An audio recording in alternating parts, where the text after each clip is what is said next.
कहना चाहिए केवल इंटरव्यू बेस्रे ही जॉबटी आपको मिल 5 वर्ष पर्यटन फेलोशिप रोचे सत कथा कहना चाहिए से जो मैंने 5 वर्ष जाइए परमानेंट चाकरी हो जाए दर्शक बंधु समस्त जो क्वेश्चन था कि केवल भाई जीडीएस विषय कहते अलग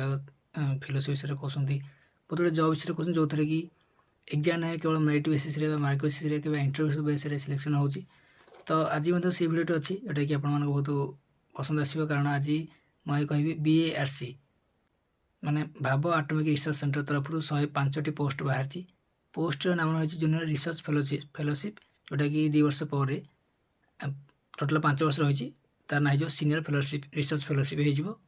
आप्लाई डेट स्टार्ट हो तार शेष तारीख रही 31/3/2026 सैलरी आपको 37,000 पर मंथ मिल 2 वर्ष पर्यंत तापर आपन को 42,000 पर मंथ बाकी 3 वर्ष पर्यंत मिल प्रति वर्ष एक्सट्रा 60,000 पाइबे क्वालिफिकेशन कहना चाहिए थे आपको